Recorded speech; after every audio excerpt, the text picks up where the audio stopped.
Hey, hey, hey, hey, hey, hey, hey. Welcome to Awkwardly Awesome Podcast. I'm your host, Jason Freeman. I come complete with this lovely voice. And basically, I'm here to help people build bridges between creativity and organization. Imperfection and being our best. And I had something else that I was going to say there, so let me look it up. And between limits and gifts. Yeah, that's a good thing. So today I'm just delighted to have an amazing guest. But first, let me ask you a question. Are you stuck doing only the things you are good at? Are you stuck doing only the things you are good at or that you think you are good at? I've been there, and it can get claustrophobic.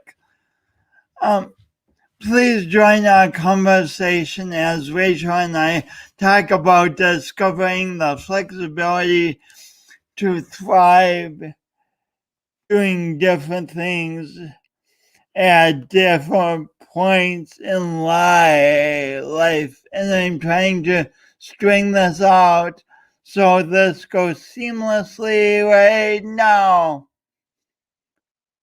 Now. Okay, it's coming now. Today's guest, Rachel Masters. And I'm not going to just play the intro for you. I'm actually going to have Rachel on right now. Hi, Jason. Hi, Rachel Masters.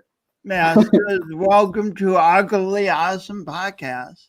Thank you so much for having me. I'm so excited. That's a great intro. I love that. That's a great intro. I love the scrolling it all together. This is so fun. Awesome. I'm pleased to have you here and first of all, let's start when you were young. What did you want to do when you were in second grade? Like, what did you think you would do when you grew up? I think from a very young age, I always said I wanted to be an artist. And that was just kind of my go-to. What do you want to be when you grow up? I want to be an artist. Wow, and you've carried that along with you. I don't know where that idea got planted or when or how that came to be at first, but I do think that from an early age that was encouraged, and so it became kind of like part of that identification for me. That I was like, oh, okay, this is a good thing. I'll go with that. What were your favorite ways to do art when you were in grade school? I was always drawing with my friends. One of my friends in particular, we would play video games back then. I'm, in my mid-30s now. So then it was Sega, and we were playing Sonic and Tails. And so then we would take the game jacket, and we would go into the kitchen at the kitchen table and draw our pictures of Sonic and Tails. We were actually pretty good artists, pretty good at drawing. So sounds fun. Yeah, we would draw, and I was exposed to a lot of different mediums. My parents were really encouraging with it. My dad's an architect. My mom studied horticulture and works with plants. So they both value creativity, and they collect art. So they had me in like art summer camps and stuff. We would do clay or whatever. I remember that being a summer camp. And I think I was just really into anything I could get my hands on. I know that when I was maybe in middle school or late elementary school, I think it was, one night I remember I started drawing on my bedroom wall. And my sister was like, my older sister, she was like ready for my parents to like lay into me, like, oh, look what she did. And my parents were like, that's fine. You can do that. You can you keep it on your walls, but go ahead. You can draw on your walls. And so I did. I ended up doing a bit of a mural. So they don't want you to draw on the living room walls. No. Yeah, it was. Yeah, it stayed contained. So I think they were willing to pick their battles. And again, I was so lucky that they, encouraged that creativity and were supportive and not too confining when it came to that. I think artists need some space to move and explore and create like that. So that was pretty cool. That is so lucky, because they could have with you the riot act and had you go out to the hardware store and buy a can of paint. But exactly. But I think that's ultimately the consideration, right? It's just a can of paint. At the end of the day, it was like, yeah, we can just paint over it one day. It's well, why is having freedom as an artist important? I mean, I think it's in those undefined spaces that we are able to innovate. I think it goes back to like, what is art or what is creativity, and being able to innovate and see things in a new way requires that freedom. So that's why I think so many people, it's like, oh, you're breaking the rules to do something artistic. That's kind of another classic thought with doing art. Like, if you do something out of the ordinary, then it's really revolutionary or innovative, right? So allowing just freedom as an inherent piece of the puzzle, I think, is good to consider. Yeah. Often we don't allow ourselves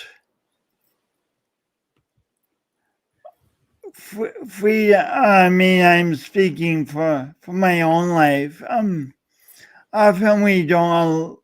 I haven't allowed myself freedom to change in some aspect of my life, wanting like I was thinking about it this morning. It's kind of easy to get hooked on, hey, I've always been successful this one way, so I need to cling to this one way. But that can be limiting, because that one way can become like a way that doesn't work anymore. Like in big picture, we all lived a certain way before 2020, but then for a while that one way didn't help us. I mean, we couldn't live that way. So what would you say about being? How has art taught? What has art taught you about embracing opportunities to change? What has art taught me about embracing opportunities to change? I think I was, like we said, given some freedom in experimenting and being artistically expressive. And so I think making mistakes and exploring different things has always been okay, right? and necessary to figure out, I think I'm not afraid to make mistakes. I don't like making mistakes, but I'm not afraid to make mistakes as I've explored different mediums or just taken on different interests. And I've thought, okay, I don't know much about this, but I'm going to figure it out. That's a little bit of my personality, is just like, okay, I'll just figure it out. And so I think being okay to make mistakes. And I think when you do something that's like visually expressive, or even like music or something, right? If you're going to do something that's considered artistic, you may have like an ear or an eye or a vision or a feeling that you're trying to evoke, but it takes a long time to hone any craft. You know this as a writer, you like have so much emotion that you're wanting to express, and so many concepts that you're trying to distill into something that's really perfect. And then you put something out there, and like, especially if you read your old writing, perhaps there may be some old stuff. You're like, well, this is crap. I mean, I don't know. I haven't read it. I'm sure it's amazing. But for myself, Actually, it is crap. Yeah. Oh, yeah. yeah, exactly. So for myself too, or even in the moment, it doesn't have to be like in super hindsight. It's like in the moment, I can put forward all this energy and then be like, gosh, that isn't quite what I wanted it to be. And so it does take some time to hone the craft. And I feel like being okay with the process, right? So what has art taught me is it's a process, right? I think that it's not always about the final product. It's just about like putting in the time and doing it, and then eventually along the way, there may be some really good nuggets of like masterful work. You said making mistakes isn't only okay, but it's necessary. Mm-hmm. Well, why do you say necessary? Well, you don't know what you don't know, right? So when you jump into something, if it's a new project or if it's, you think about, even let's go to a different metaphor for it. Like you go and you travel, you take a wrong turn. It's like, okay, then you learn the landscape better. You figure out your bearings by getting a little disoriented. And I feel like it's the same with, I feel like it's the same with making mistakes. You learn from it, at least if you have that attitude, I suppose, if you're willing to learn from it. So Andrew says lots of crap. I'm not sure what that refers to, but the window of refinement and it refers to the artistic process. I think he's talking about that we do make lots of crap while we are Yeah. in the process of getting our bearings, but once it clicks and we're oriented towards what we want to do, then suddenly I think Andrew said it better than either of us. You got to make lots of crap to make something good. when I started out as a writer, I wanted to do the exact opposite. I wanted like my early poems to be like these masterpieces that went around the world, and developing the patience with the process Mm-hmm. was challenging for me. Like your parents encouraged that in you, but did you ever have challenges with that, and what did you do? I mean, Me? obviously, you didn't just stop off and say, "I'm not going to do this art thing anymore. It's not working out." So, I mean, of course, I've had frustrations and challenges with it. I'm not a paid professional artist. I I do other things, um, for myself, and so that's like stuff I enjoy doing. I've not made a career out of it. Not that that's like the only way to go with it, but I'm just saying there's been lots of challenges in how you would kind of determine if that's a successful or worthwhile endeavor. I feel like for me, who was it? Elizabeth Gilbert. I think you're familiar with. Is it Big Magic? what? Is it Big Magic or something magic? Oh, I was going to say "Eat, Pray, Love." Certainly, that's like her big one, right? And then oh gosh, and then she and herself, like we could talk about how that totally relates. Like you come up with something masterful, and then it's like, well, what are you gonna do next? She's given a lot of interviews talking about that exact thing. But I was gonna say, I think it was called Big Magic. Her book about creativity and about like engaging with the muse and engaging with um, fear and resistance and all of the things that can come up in the creative process. And like as a writer, uh, are there things that stand in your way from just sitting down and writing? Like, oh, I got to clean the house first. I got to do whatever. And at the end of the day, you just have to sit down and do it. Same for me. At the end of the day, you just have to sit down and like make something. And if it turns out cool, then that's great. This is also making me think about when I was in college, I went to Spain. I went to Europe on a bit of a tour. And then I remember I was in Spain. No, excuse me. It was in France. It was in France. And it was like a 3-level Picasso museum. And he's a Spanish artist, right? He's a Spanish artist. So this is in France.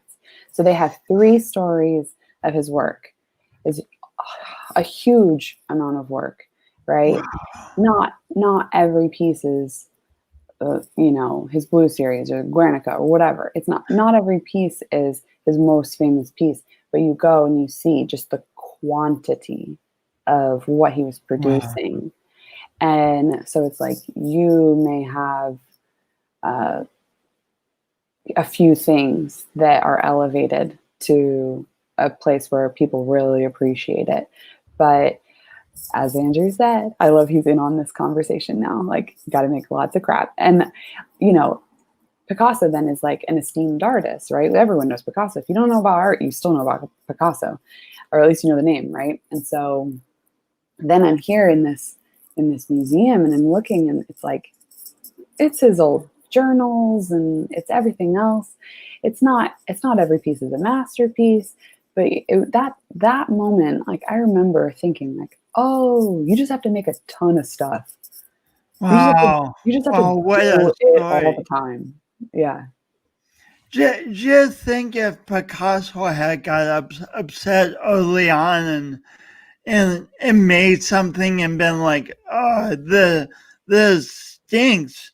I'm never going to be a successful artist and stomped off and quit.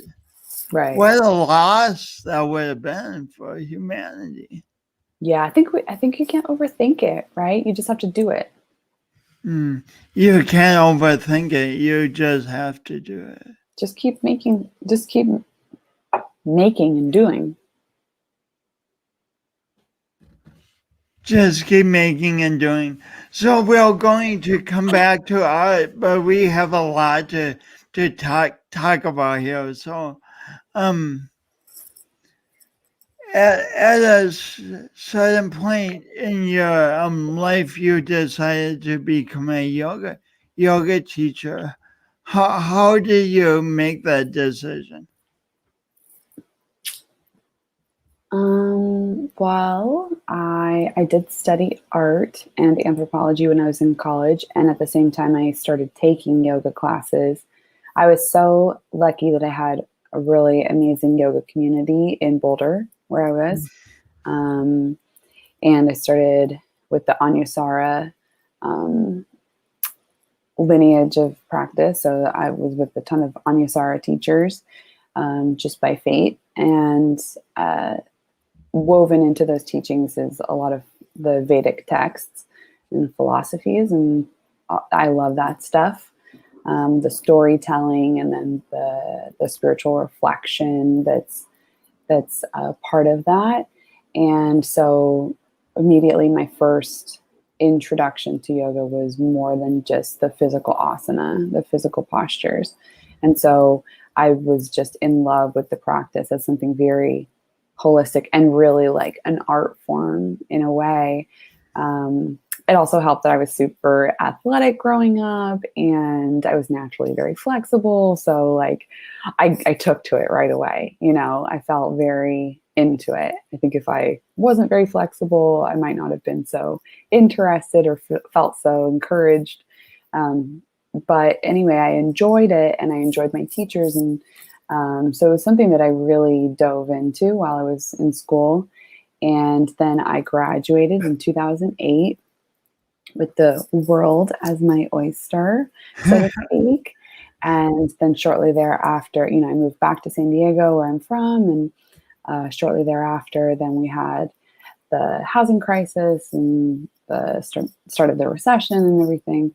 And that really shifted like the job market. And so I was teaching oil painting when I first came back after school. I was teaching oil painting to kids and working for like this zany artist. It was so wild, but she was a wild businesswoman. But she was, You said zany? yeah, zany. She was just like kind of all over the place with her emotions and everything. So it was really intense to work for someone like that.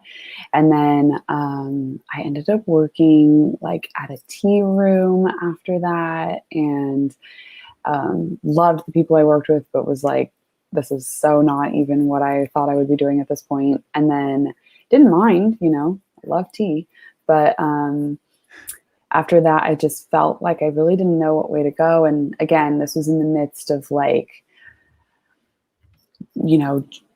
there being high unemployment. There wasn't a lot of economic growth. So jobs felt scarce. And even still, like coming out of school, I didn't have like the most clearly defined career path. I just was following things I enjoyed. And so for me, I decided that I would go to India and teach in a school there, and then at the same time do a little bit of yoga. And I thought, okay, I'll do that and get some experience teaching, and then I'll come back and I'll get a teaching credential. Were And you teaching English? Or what were yeah, you teaching then? I was teaching English and math and just kind of like basics in an elementary school. And I was like, okay, great, big plan. I'll get a teaching credential and then I'll become a teacher after that. And So you had a plan. You had a plan finally. I had a plan. And then at the same time, some of my friends who'd gone to school for teaching already were starting to get pink slips. And it was like not a good time to go into teaching because, again, it was just like such a downturn in the economy and everything was sort of in this like shrinking phase. And so I just kind of like went with the path of least resistance at that moment. And I was doing yoga, and then I was going to this yoga studio where you and I studied together. So did you go to India? I did, yeah. I was there for a month, and I taught. And then when I got back, I jumped into a yoga teacher training course at Pilgrimage, and so it just aligned in a way that I was like, well, I guess I'll do this. And so I used my savings to pay for Did you that go course. into the program with the intention of teaching yoga? Yeah, I had the idea that I was going to become a school teacher and that I would supplement with yoga teaching. And then as it just happened, I got in at that studio at the right time. This was in 2010. So I was working the front desk while I was doing my teacher training. And then after I finished, I was able to assist one of my teachers who was pregnant and couldn't do demos anymore, if you remember Michelle. And yeah, I was like assisting her Wednesday. I still remember it so clearly.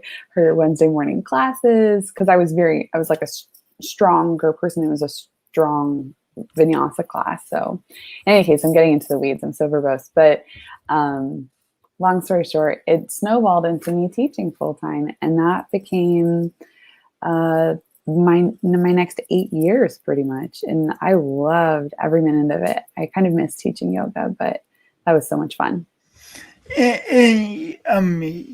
I'm one of the recipients of your teaching. You became an excellent yoga teacher, and you had a big and loyal following. And Mhm. Thank you. but at a certain point, you wanted to do something different, and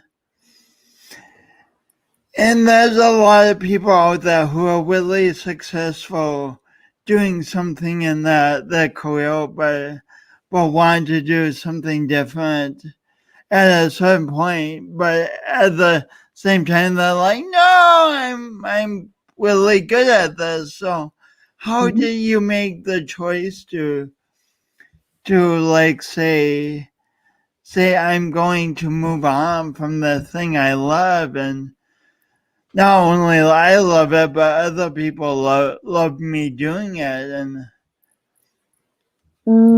I don't know. I don't know why. I don't know why I did that. I think I just had like that inner voice that came up mm, and pushed me to do some. I just kind of felt, I think I felt a little bit burnt out at the time after around around 7 years of it or so. Um, I wasn't, I was doing a good job teaching, and I was still, practicing and studying and everything. But I felt that um, I just personally felt a little one dimensional, and I wanted to grow in a different way. And I I think that industry in particular can be challenging for individuals to grow a bigger, at the time. I think yoga teachers now are all over social media, and I'm not by nature, I've learned, not like a super early adopter of some of those things. And so like I wasn't taking myself to social media for yoga, um, although that is one way to grow in that industry. I think at some point I just decided, teaching yoga, you're an independent contractor, you can kind of do your own thing. And I said, okay, I'm going to go and I'm going to travel for 2 months to Southeast Asia. So I went to Thailand, and then I finished my trip in Bali. And and it was after that that something really shifted, and I just felt like I wanted to integrate more uh, creative work into my income. And so that's kind of where I tried to shift things around. And it was nice. I was able to just drop some classes and slowly make space in my schedule to do more art. And I transitioned into doing some block printed goods and things like that. So I was making textiles and art and things. Yeah.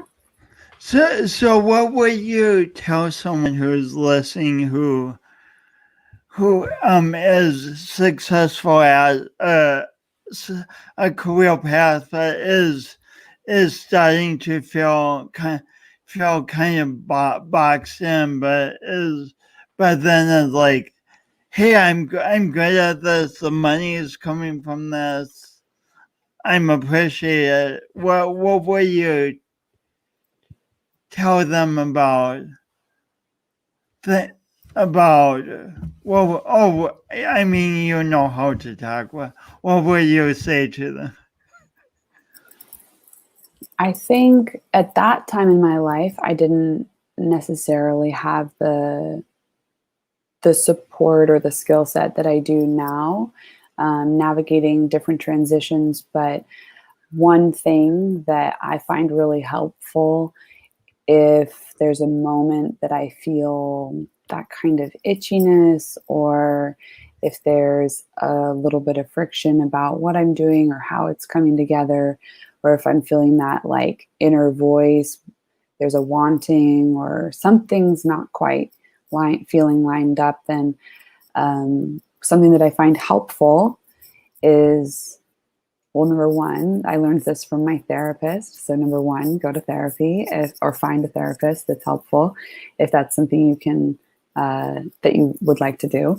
I think that is a nice format, especially for people like myself who are external processors, even internal processors. Sometimes I think it helps to like have it reflected in a space that it doesn't have to be your friend or your partner or someone who you feel like, I don't bother them with it, but you still have to like sift through it all, right?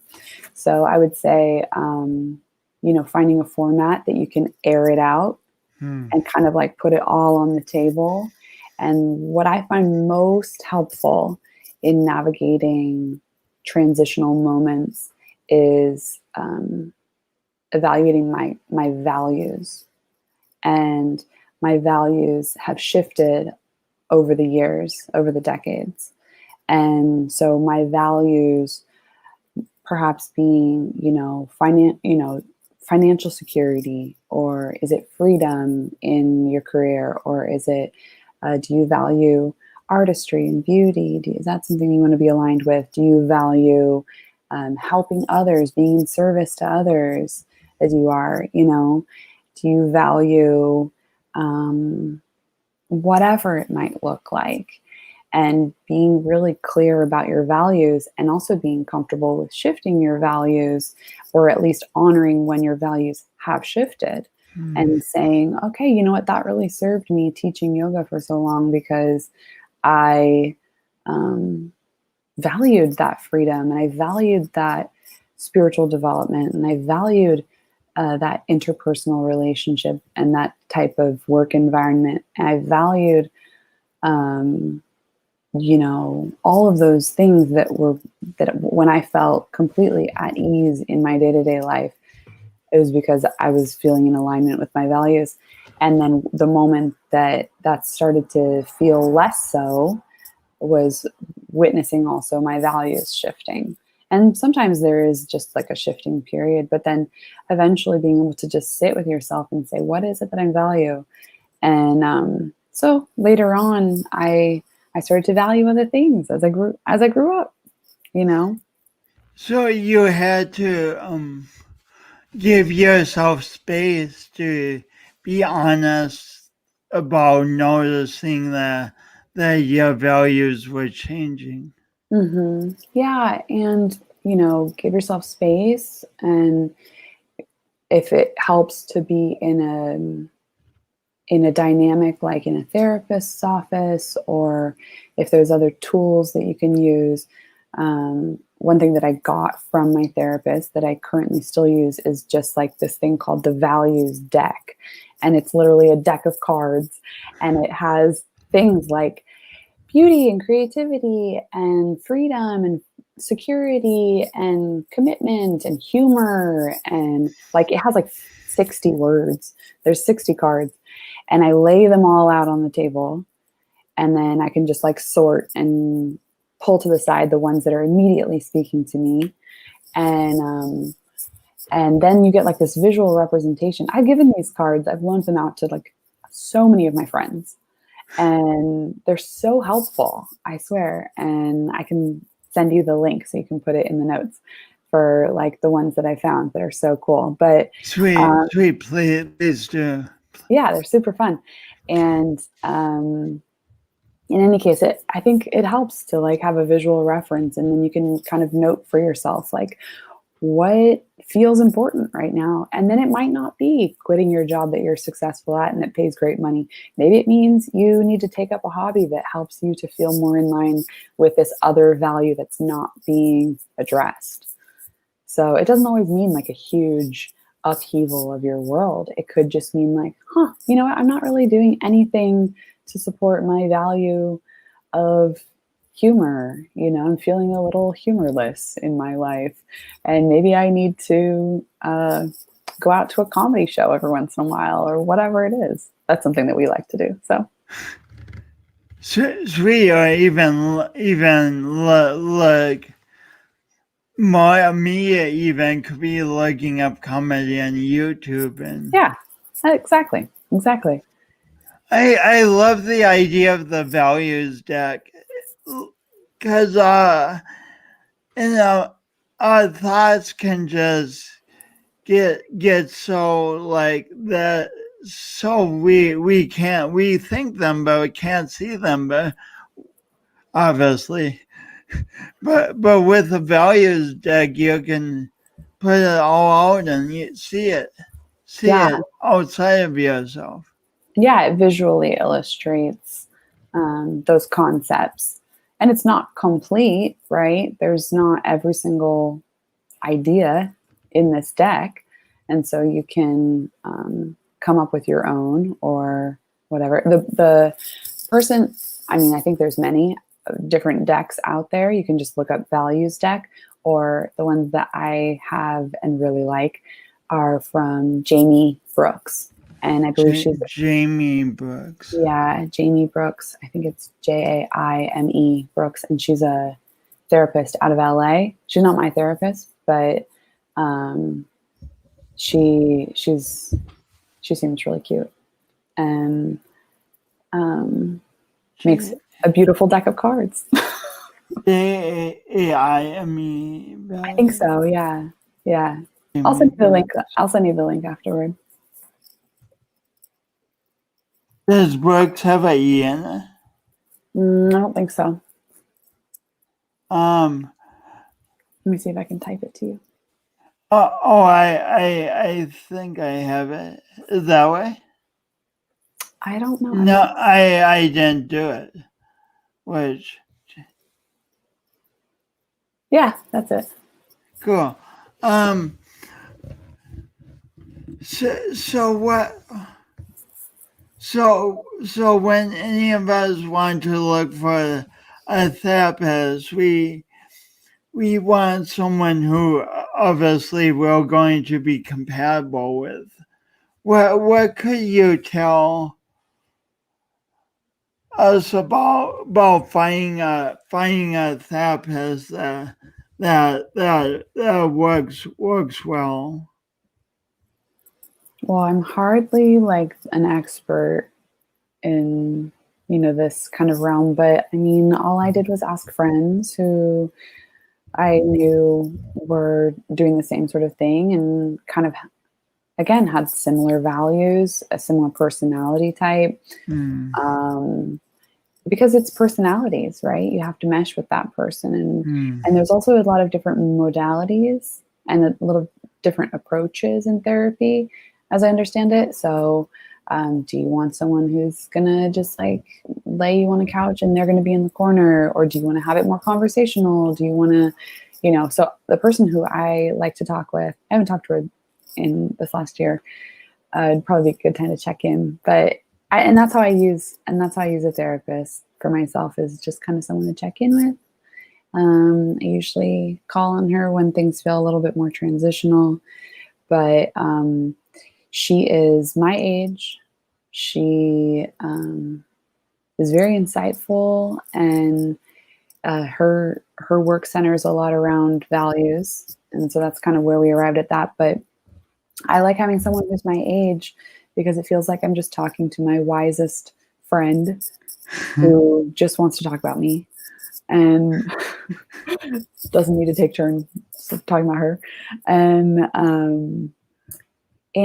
I feel like there's value in talking with someone in the same age bracket, only insofar as like she understands kind of like this generation's challenges, versus someone who's older might not understand how social media makes things feel complicated in other ways, or like the different things that we have integrated into our worlds that someone of an older generation might not really fully wrap their head around. And someone else, that's what I got out of it. At least I just feel like she just gets what's going on in my world, and it feels very nice to have someone who's my age. It's like talking to a girlfriend who I pay.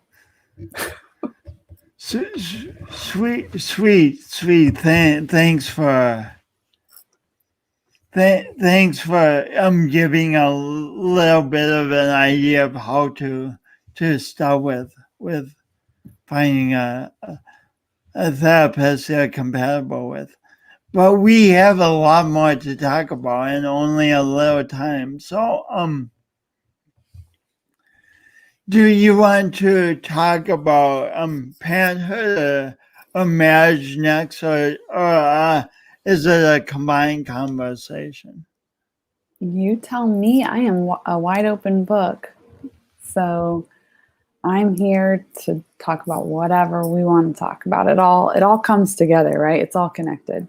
So Once you told me after a yoga class, once you said the words I love it all, and I really resonated with those words, like just being able to love all of life. And what was I referencing? What? What was I referencing? The moment, or I was just feeling blissed out? I'm not sure. It was a long time ago. Yeah. I remember the words. I don't remember the exact context. I love But it. anyway, so then another transition. You transitioned from single life and dating to marriage. What was that transition like? I think it has its ups and downs. I think it's a great situation. I'm lucky that I have a really nice partnership, that we, again, share the same values, and that we put a lot of emphasis on communication and our friendship, and we just genuinely enjoy each other and respect each other. So I feel lucky I found someone who we, figured out we wanted to hang out all the time.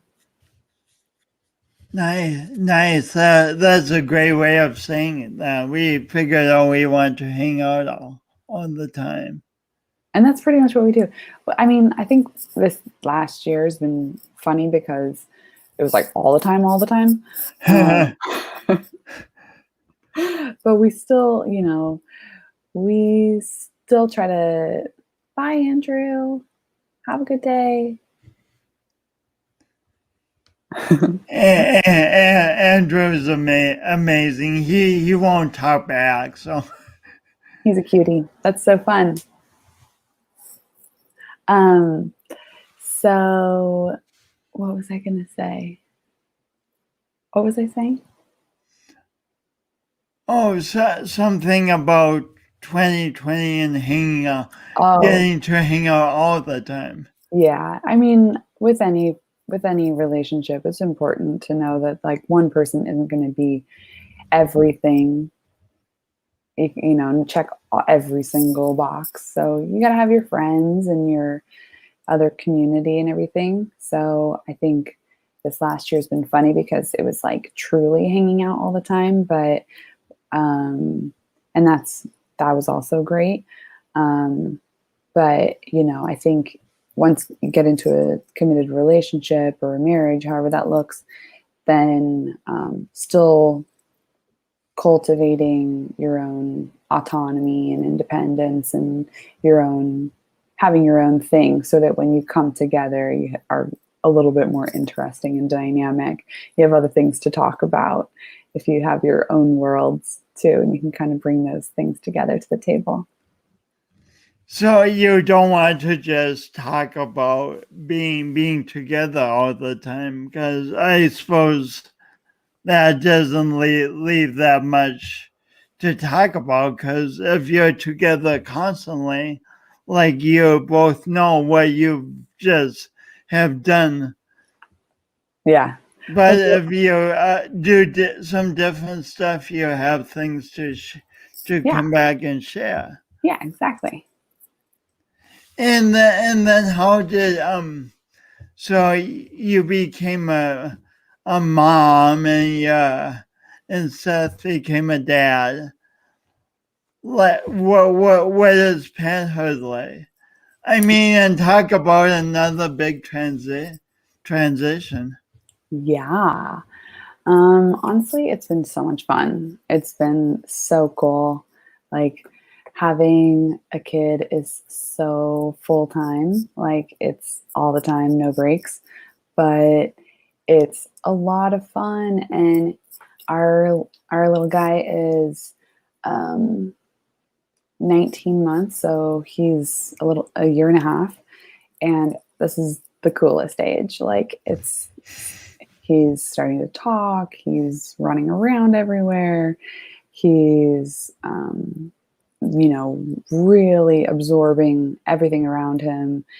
He's piecing things together. You see his brain working as he's it's just so fun. And you just get to, we've been able to see the world through his eyes, which has been so joyful. And honestly, through this last year, it's just really helped us stay present and grounded. There's no talk of politics with this little guy. It's just we're just worried about what bugs are in the backyard, and we're thinking about what's in the dirt and how much we can splash this water, and yeah, it's so fun.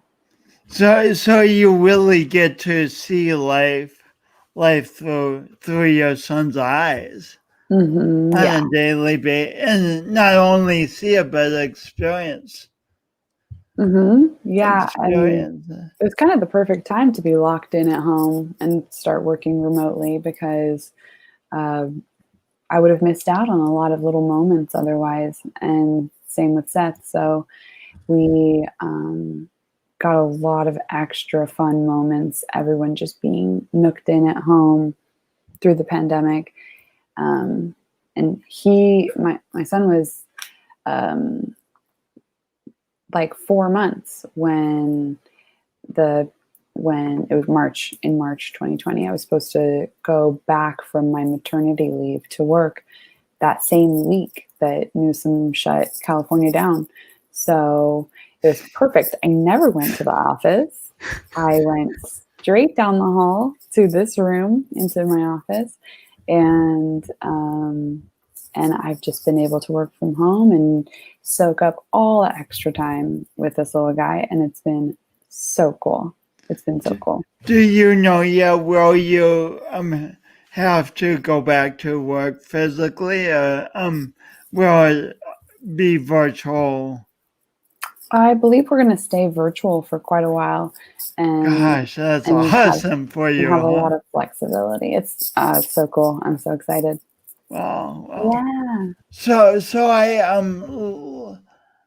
like before we leave, I like asking all my guests, what does the concept of doing your imperfect best mean to you?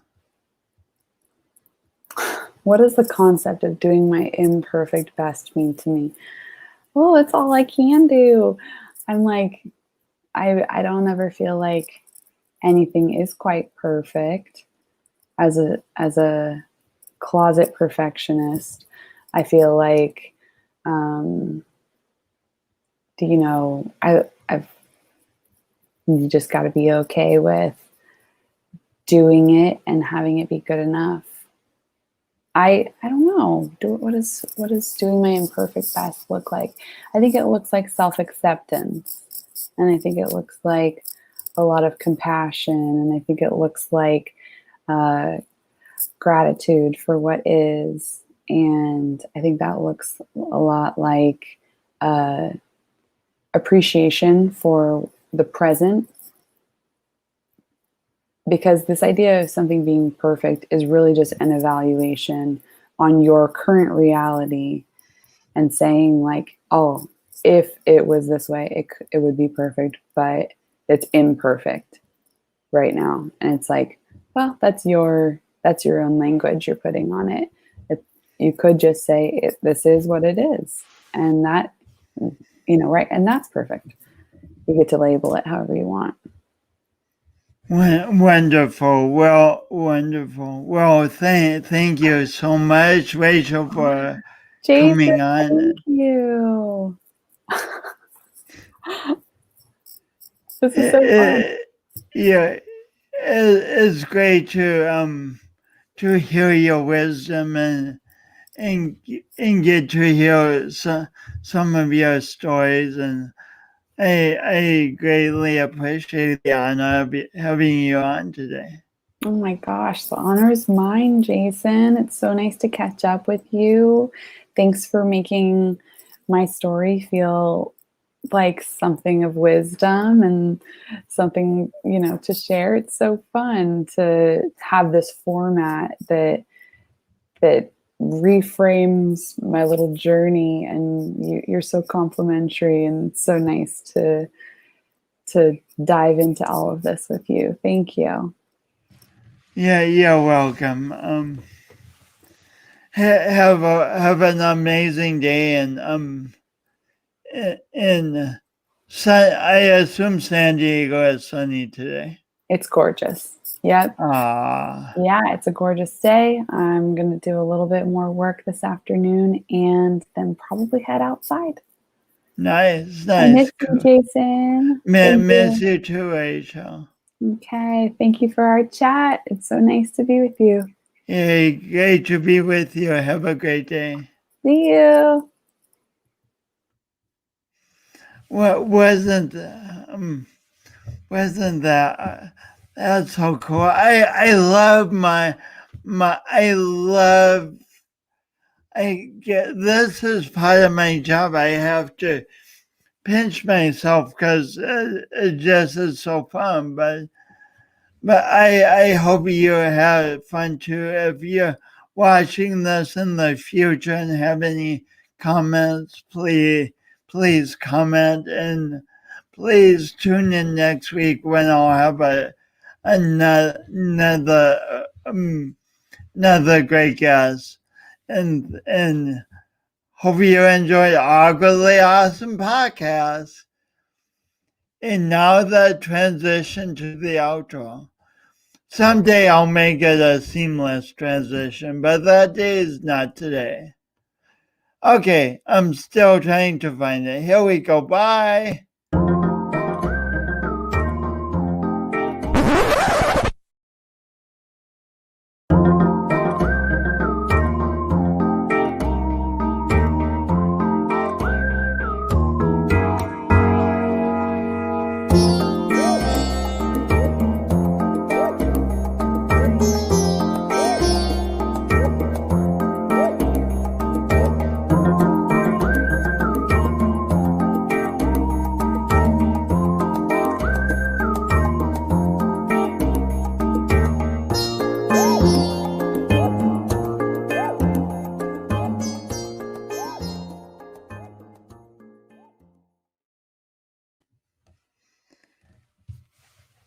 Hey, wait. Yeah, you're muted. I was just watching the outro. It's so fun. Yeah, Chris does a great job. Are we still on or Oh, no? Oh yeah, everyone. Chris does a great job. I do this often, which is awesome. But okay, bye, y'all.